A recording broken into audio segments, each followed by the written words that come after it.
ولا د ژوند د کم تصویر انګریزي نه راځي خو مسله دا ده چې موږ له انګریزي نه راځي که جنگ لځي نو شهادت د خدای پیشګي قبول کا د میزایلو د غزا نه څو غازي نه راځي ډېر ښه دی هسې په ګټو ټکولو د وخت نه اړوي چې نهر نشي راویستی تیشې دې نه ماتوي چې لیونی دی نو سارا ته د ځي شور دې کوي ښار کې دې نه ګرځي پردی شیشې دې نه ماتوي ډېر ښه افغاني صاحب یا ولرزېدا د هواګانو د هیبته ډیوه ټوله شپه څیره څیره بله شوله تته ډیوه چا د خپل فکر د نفرت په لمبه کلی وسو چا د خپل فکر د نفرت په لمبه کلی وسو چا کړه روښانه د احساس د اذیته ډیوه د درویشانو په خانقاه کې تورې وموندې شوې د درویشانو په خانقاه کې تورې وموندې شوې خو برآمد شوه د باغیانو د محلته ډیوه ډېر ښه دی دا شعر بیا ووایه ډېر ښه شعر دی یار د درویشانو په خانقاه کې تورې وموندې شوې خو برآمد شوه د باغیانو د محلته ډیوه د ډیوې لاندې چې تیاره وه هغه هغسې وه د ډیوې لاندې چې تیاره وه هغه هغسې وه د خپلې سطحې نه م ډېره کړله ښکته ډیوه ډېر ښه دی د ډیوې لاندې چې تیاره وه هغه هغسې وه د خپلې سطحې نه م ډېره کړله ښکته ډیوه د بلېدو هڅه یې وکړله خو نه بلېده د بلېدو هڅه یې وکړله خو نه بلېده خو شکر دی خپل ضمیر ته نه وه ملامته ډیوه کاش چې زه نه وم په کردار کې د ډیوې په شانې کاش چې زه نه وم په کردار کې د ډیوې په شانې زما په شانې وه د شکله د صورته ډیوه که ته یې منې او که نه خو واقعیه دا ده چې که ته یې منې او که نه خو واقعیه دا ده چې په هواګانو کې مې راوړه سلامته ډیوه ډېر ښه دی دا بیا ووایه افغاني صاحب ډېر ښه دی که ته یې منې او که نه خو واقعیه دا ده چې په هواګانو کې مې راوړه سلامته ډیوه د تورې شپې لون جنګ کې غشي په هغه لګېده د تورې شپې لون جنګ کې غشي په هغه لګېده چا چې په لاسو کې نیولې وه اوچته ډیوه ډېر ښه ډېر ښه دی یار په مزغور النمر مخو مزې وکړې ژوند مې ښه د زړه په غوښو مزې وکړې د جنت غرضیان تش ثواب ته ناست سي په دنیا اخلې دوزخو مزې وکړې ډېر بد شی دی خو ډېر ښه ځای کې دیره دی په مرۍ باندې د زخو مزې وکړې اوس یوه وړي او خرڅوي یې یار زما د لاس په نښو مزې وکړې د کتاب خلک د غوا په غوښو وران دي بې کتابو په چندخو مزې وکړې دهقانان د خان د کور او وزګار نه دي په غنمو یې ملخو مزې وکړې ګرانو ملګرو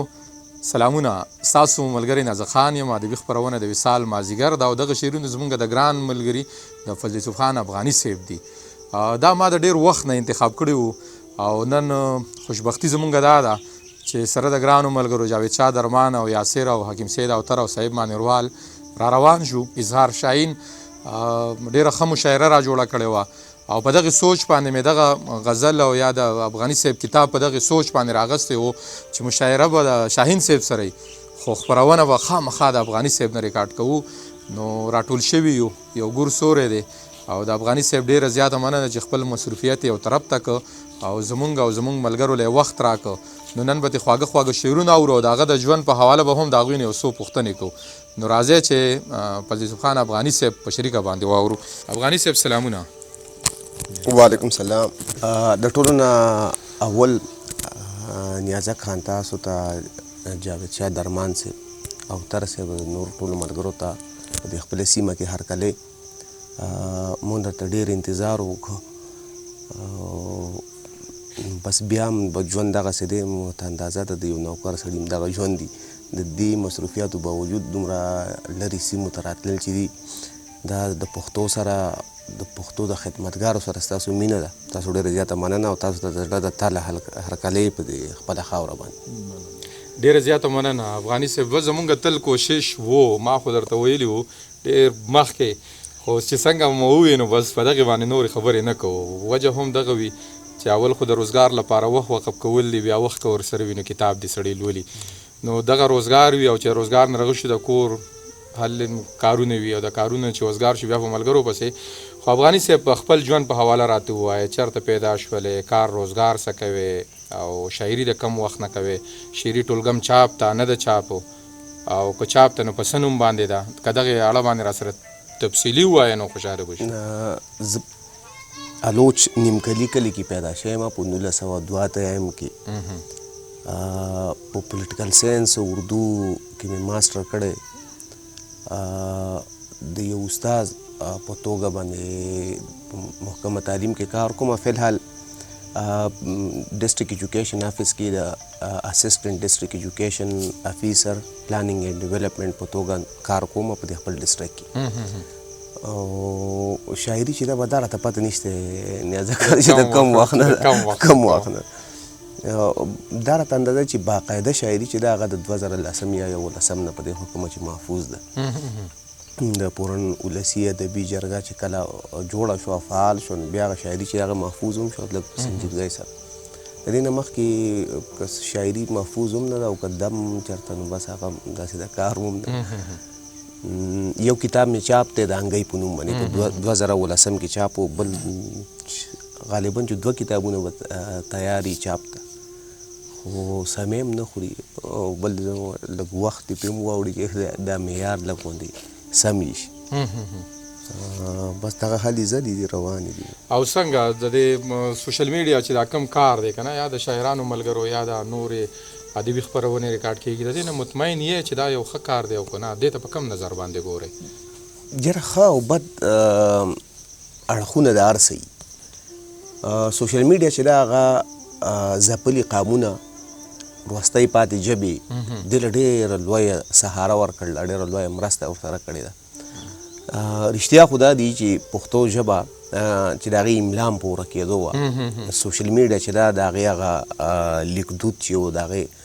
زما په خیال باندې یو لیکدود چې دی د ژبې هغه د ژبې څیره ده هغه څیره په ورانېدو هغه څیره یې راله محفوظ کړه. د پښتو د رسم الخط په بچ کولو کې د پښتو د ژبې لیک لوست عام کولو کې زلمي کول ته د پښتو لیک په شعور رسولو کې د سوشل میډیا ډېر لوی کردار دی. دا بیاله خبره ده چې هر څه ډېر شي خو اوپن فورم دی هر قسمه خلک پکې راځي دا هم نه وي. او بل زما په خپله د شعر په اړه باندې دا تصور دی چې په شعرونو کې ښه او بد نه وي. دا د سړي په حالت باندې د هغه په ذهني کیفیت باندې د دې انحصار دی چې هغه شعر ته په کم نظر باندې ګوري او شعر په هغه څنګه لګي. په یو وخت کې یو شعر په سړي باندې یو تاثر پرېږدي په بل وخت کې هماغه شعر په سړي باندې بل شان لګي. نو بس دا بس اوورال مسله دا د نیازک خانه چې څومره زموږ د ژوند هر اړخ چې دی هغه د زوال ښکار دی دقسې ادب چې دی هغه سره هم دغه حال دی. بس موږ چې څنګه په عام ژوند کې هغه ټرینډ پرست په ورته موږ چغو پسې روان یو دغسې د شاعري هم زموږ داسې خو هغه د چې پای کې هیجان او چغې او د خلکو د هغه ذهنیت مطابق خبرې هغو ورته هم خوشحالوي. بل شاعري چې دی د هغې څه فریم هم نشته چې دا دې په دې کې بس یو سړی په یو اړخ لګیا دی بل په بل اړخ لګیا دی. نو هر څوک د ستایلو دی او زما په خیال که چېرته یو 4-5% د ژبې ته یا شعر ته د سوشل میډیا د لاسه څه نقصان رسېدلی خو زیات ترې فایده ده او ډېر داسې خلک چې دي هغه دنیا ته را مخامخ کړه چې هغه ډېر په تیارو کې. او مونږ به اکثر کتل که نه درمانه چې یا ټي وي ته به دا هغه ملګري تللی چې چا سره به وسایل وو. اوس لکه دا څنګه چې افغاني صاحب ووي دا سیمه ډېره لرې ده نو دې ځای نه چې بیا خلک ټلویزیون ته ځي او هغه ته ځي. خو زه فیسبوک او یا سوشل میډیا ته په دغه یو نظر ګورم چې چا ښه شعر لیکلی دی نو هغه فیسبوک له ورکړی دی نو ریکارډ کول څوک غواړي نو هغه خلک د ځان نه را روان شوی دی یا ورسره رابطې کړي دي چې موږ به درځو او دغه شانته کې دا خپرونه به ریکارډ کوو یا به شعرونه ریکارډ کوو یا په یو سړي کې بل څه لکه ما داسې لیدلی دي چې یا خاکې پیش کوي یا نور څه کوي که نه نو هغه خلک له ځان سره یې بوتلله. او نیازکه که ستا پام یې دې خبرې ته که نه ډېرو ملګرو به ني د ټلویزیون او په ریډیو باندې یو خاص طبقه وه چې د هغې اجارهداري وه پرې که نه او بل به هغوی چې کوم کسان راوختل هغه هم د هغوی خپل وو چا څوک چې به هغوی ته کته پورته کېدل. نو خو دا سوشل میډیا نه وه نو هم دغه خلکو قبضه وه او هم دغه خلک به پېژندل. اوس چې کوم سړي کې صلاحیت شته نو سوشل میډیا باندې هغه راوتی دی خپله ځان یې ښودلی. د درمان صاحب خبره بالکل سمه ده چې ریډیو پاکستان چې خو د یو مخصوص طبقې په دا کې یا پی ټي وي چې خو د څه زمونږ هم مسلې دي درمان صاحب 3-4 ځله ما سره پی ټي وي وال رابطه کړی چې زمونږ مشاهري دي یو خو د هغو هغه موضوعات به داسې نظمونه چې هغه موجه وه لکه په هغې باندې په سرکاري ټي وي باندې یا په ریډیو باندې ته د خپلې مرضۍ څه نشي ویلی خو هغه د ایجنډا تحت یا په څه موضوع باندې یو خو هغه ازادي نه میسر بله خبره دا ده چې د دې تاسو په خپله ولید د دې جناب سړی پېښور ته په یو ریکارډینګ پسې څنګه به ځي کېدی هم نه شي نو که فرض کا د هغو د طرف نه څه رکاوټونه نه وي نو زموږ د خپل جغرافیه چې کومه ده زموږ دپاره ډېر لوی رکاوټ دی ډېرې فاصلې دي ډېرې مسلې دي بیا شاعران چې د هغو پته نه لګي چې دا ژوند ولې داسې نو څه خو یې پیرم نه راځي څه وسایل او د وخت او د هغې هم کمي ډېرې مسلې دي اوس که سوشل میډیا نه و نو ما به طایب صاحب څنګه اورېدو اوس افغاني صاحب که ما لوستی دی نو دی ما په کتاب کې لوستی دی د هغې نه پس بیا که فیسبوک سره اشنا شوي وو لکه 2019 کې د دوی کتاب هغه ما افغاني صاحب ته بېګا ویل چې په هغې باندې ما چې به کوم کتاب واغستو ما په افغاني صاحب تاریخ لیکه چې یاره په دې تاریخ باندې که نه نو هغه اوس هم زما سره پروت دی محفوظ دی نو هغه ما ولوستو نو افغاني صاحب د سوچ او فکر نه خبر شوم خو بس په نن او په سبا کې پاتې شي خو اخر راورسېد د افغاني صاحبو ملګري په تمه دي هغوی بوایي چې نازه خان او درمان تاسو خو بله قصې وکړې او افغاني صاحب نه مو شعر وانه اورېدو نو اوس راته شعرونه ووایي جي بس څو شعرونه چې را سره را پیدا کړي مې دي زه چې ژوندی وم مسنه وم اوس مې مه درنوئ سین له مې یوسئ په ما څه لیمه مو جوړوئ ښکلو راځئ خو یو 2-3 راځئ په سیل مه راځئ ډېر پخوانی دی ښکلو راځئ خو یو 2-3 راځئ په سیل مه راځئ زړه ستاسو کور دی خو د کور نه کلی مه جوړوئ ډېر ښه دی ډېر ښه افغاني صاحب د ژوند او د ژوندواړو څه قدر نشته نور داسې خلکو له د مینې پیغام نه راوړم زموږ د کلي یو غریب بېګا د یخ نه مړو سهار هر څوک رانېغېده چې کفن زه راوړم ډېر ښه دی دلته دا قصه ده په دې ورانه چې دلته هېڅوک خپل بدو ته شر نه وي زه خو د چا سره جنګ نه کوم دا خلک دې ما ته اړو نر نه وایي ډېر ښه دی افغاني صاحب په لاره خو څوک وم نه نو چاته یې کاته 2-3 قدمه مخکې تله او شاته یې کاته د دغه سړي ډېره لچکداره نظریه وه د دغه سړي ډېره لچکداره نظریه وه زموږ غوندې ساده نه و هوا ته یې کاته ډېر ښه دی خپل ځان ورته معلوم و نو زغملی به یې شوه خپل ځان ورته معلوم و نو زغملی به یې شوه په ځان به یې باور و نو چې تا ته یې کاته په دې کې نور څه نه و خامخا به ړندېده په دې کې نور څه نه و خامخا به ړندېده د اصله ښاپیرکو او رڼا ته یې کاته امیر صاحب علامات د دوزخي بیانول امیر صاحب علامات د دوزخي بیانول بیان یې د دوزخ کو او ما ته یې کاته ډېر ښه دی افغاني صاحب ډېر ښه دی دا بیا ووایه ډېر ښه دی یار امیر صاحب علامات د دوزخي بیانول بیان یې د دوزخ کو او ما ته یې کاته روزګار ډوډۍ لکوو فکر رنګینۍ لکوو کر د ملوک او سندرې د ګلابو لیکو د جیب خواري خو د زړه نه د باچا زامن یو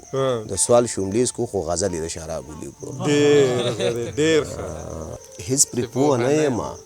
چې دا به د چا سترګې وي ورکې شي په ګڼه کې بازار و بلا سترګې وي نه دغه اخیری ګلونه پاتې وو په څانګو کې دغه اخیری ګلونه پاتې وو په څانګو کې دې ته د مودې نه د خزان د هوا سترګې وي باد یې کړې شګې په ذهنونو کې د هغه کول باد یې کړې شګې په ذهنونو کې د هغه کول کم ته چې په قید کې د ایثارې رڼا سترګې وي څومره په اسانه مې راټیټ کو څه مغرور اثر څومره په اسانه مې راټیټ که څه مغرور اثر جوړ په ما پسې شوي په خپله زما سترګې وي د نور چې نو چې څه خو به ضرور شوي وي هسې خو به نه وي څه خو به ضرور شوي وي هسې خو به نه وي خلکو د باچا د محل لارې بندي کړي دي ځان ته پکې ګوري د چا عکس پکې نه پرېږدي ځان ته پکې ګوري د چا عکس پکې نه پرېږدي اوس یې په فریمونو کې هندارې بندي کړي دي چم کې مې د پوهې د جادو ډیوې ویشلې دي چم کې مې د پوهې د جادو ډیوې ویشلې دي بوله مې په سحر کې نوکاري بندي کړي دي ډېر ښه دی نه یم ترې خبر چې څنګه به وي او په څه حال به وي نه یم ترې خبر چې څنګه به وي او په څه حال به وي ډېر وخت شو موږ سره یې چارې بندي کړي دي ماته دي زما د وطن شنه غرونه ورکړي دي ماته دې زما د وطن شنه غرونه ماته دې زما د وطن شنه غرونه ورکړي دي تا راته د خپل وطن اوارې بندي کړي دي ډېر ښه دی ډېر ښه دی ډېر ښه افغاني صاحب زندګي سړی د فکر په دام گیر کړي مرګ خلاص کړي د غمونو د جنجاله د مات شوي زړه د کړنګ خپله مزه وي د شکست خپله نشه وي کلیواله ډېر ښه دی ژوند مې زړه تور کا دم د دې کتاب نه یو غزل کړه ژوند مې زړه تور کا د امید رڼا ته نه ودرېږي ژوند مې زړه تور که د امید رڼا ته نه ودرېږي خمار له نه ورځي بیخي ښکلا ته نه ودرېږي زه ته رښتیا ووایه ته د ګل نه ښکلې نه یې زه ته رښتیا ووایه ته د ګل نه ښکلې نه یې ستا د قسم یې پرپره کې تا ته نه ودرېږي چې پاټ کې نه وو نو هر چا ته اوږه ما وهله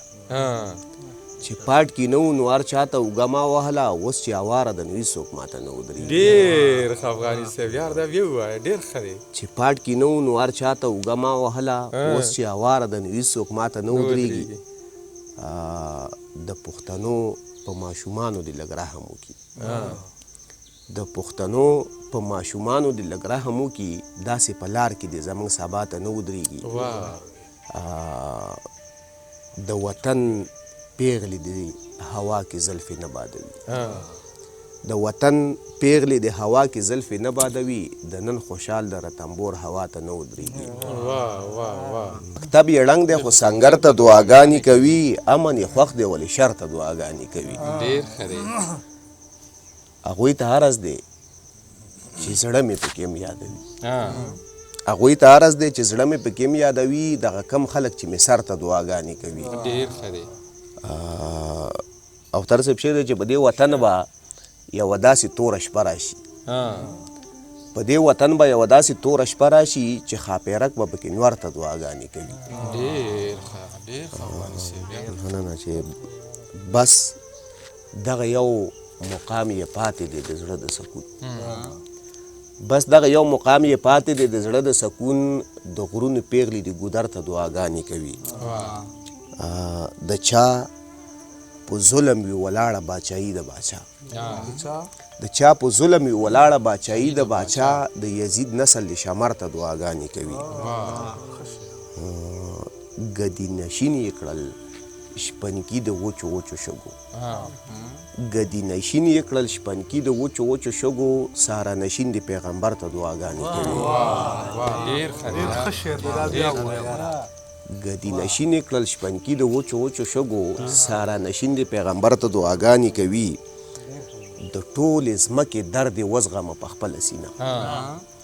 د ټولې ځمکې درد یې وزغمه په خپله سینه ګرد نړۍ د پېښور ته دعاګانې کوي ډېر ښه افغاني صاحب ډېر ښه یاد ځان یې پرې څاڅکی څاڅکی وڅڅوه ژوند یې ورکړه ځان یې پرې څاڅکی څاڅکی وڅڅوه ژوند یې ورکړه د غره ځنګل د سمندر ته دعاګانې کوي که ځان لا تللی نشي نو دوی خو په اوږو ګرځوي که ځان له تللی نشي نو دوی خو په اوږو ګرځوي نو فرښتې خو د بشر ته دعاګانې کوي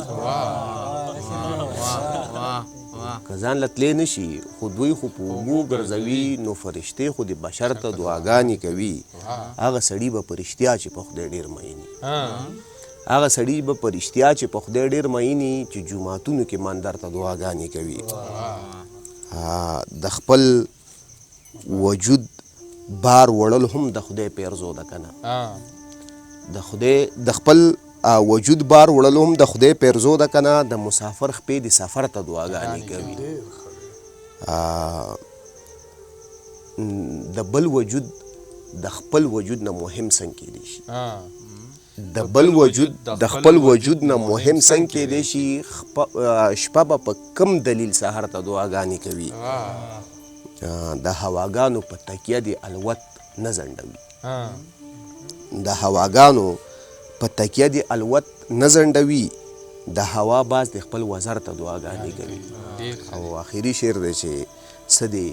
د خپل ښایست د شوخ منظر مننه کوي، څه دی د خپل ښایست د شوخ منظر مننه کوي، څه دی زما ښایسته نظر ته دعاګانې کوي. ډېره مننه. څوک به ژوند څرنګه کوي دا پکې هم سوال و، بلکې هم دا پکې د ټولو نه مهم سوال و. تا سره څه و د بایللو، تا که هر څه لیکل، موږ هر څه نه لیکل، زموږ د قلم سوال و. دا سړی د هیچا نه دی، د هیچا نه دی مل کړی. دا سړی د هیچا نه دی، د هیچا نه دی مل کړی. ما پې هم مازغش نه کړي، تا پې هم زړګی دل کړی. څوک په خپل ښایست باچا دی، څوک په خپل اختیار ملک دی. څوک په خپل ښایست باچا دی، څوک په خپل اختیار ملک دی. چا پټکی لول کړی، چا وربل لول کړی. زندگی د حساب سوال دی، آخري جواب یو دی. زندگی د حساب سوال دی، آخري جواب یو دی. تا په خپل کاغذ حل کړی، ما په خپل کاغذ حل کړی. د تیارو خلاف په جنگ کې زما بس دغه وس رسی. د تیارو خلاف په جنگ کې زما بس دغه وس رسی. زه د یو لیدکي خاوندم، ما خپل یو لیدکی بل کړی. زما نیت راښکلی لټ دی او ستا نیت چل کړی دام دی. زما نیت راښکلی لټ دی او ستا نیت چل کړی دام دی. خو ما ستا وره کې چل کړی او تا زما وره کې چل کړی. زه په غلا فلسفي شوی، ته په غلا دانشور شوی. زه په غلا فلسفي شوی، ته په غلا دانشور شوی. ما د بل نه نقل کړی او تا زما نه نقل کړی. ډېر ښه دی، ډېر ښه دی. مننه. ډېره مننه افغاني صاحب. ډېر زیات خواږه شعرونه دې راته وویې. طایب صاحب او بیا تاسو کمال وکړو او خوشحاله شوم چې یو ناستې مو داسې را جوړ کړو. نو ډېر ښه شعرونه مو راته مننه، ډېر خوند دې وکړو. او بس مو سره د خوشحالۍ د ټولو نه غټه خبره ده چې تاسو سره کېناستو. دا نور خو ضمني خبرې ورځ او شپې. ډېرو علم بیا راوله او ما ته د دې خبرې احساس دی، ځکه ځان د کوم وسایل چې د نوکر سړي په هغې کې په دې ټوله پښتونخوا کې په دې غرونو او په دې سمو کې ګرځېدل چې ډېر ګران کار دی. ستا دې جذبې ته سلام د ټولو پښتنو د طرف نه. ډېر ګران کار ته کوي. دا ستا زموږ سره او د دې ژبې سره او د دې ولس سره د دې خاورې سره مینه ده. بس خدای دې روغ ساته او خدای دې تان ساته. ډېره مننه. ډېره مننه. ګرانو ملګرو، فضل یوسف خان افغاني صاحب مو واورېدو، د هغه د شعر نه به مو خوند اخیستی وي. ما خو دغه ذکر وکړو، زمونږ د ناستو ملګرو خو ته ډېر خوند واخیسته. او خدای دې دا زمونږ آخري ځل شنګلې ته نه کړي. شنګلې ته مونږ راځو او دلته مونږ ډېر خواږه ملګري پیدا کړله. خدای پاک مونږ له راکړله. نو چې څنګه انسان یې هغسې پې ملګري پېښېږي، نو مونږ له ډېر زیات خواږه او درانه ملګري راکړه. الله دې دا ملګري ژوندي لري او زمونږ به کوشش وي چې داسې وګرځو په دغې ملګرو پسې او خواږه شعرونه ریکارډ کړو او بیا له تاسو ملګرو سره شریک کړو. بس زمونږ په دعاګانو کې تل یې او چې هر ځای د خپل ځان، د خپل چاپېرچل او د خپل پښتنو ډېر خیال ساتئ. خدای مو د تود باد نه په امان وساته چې هر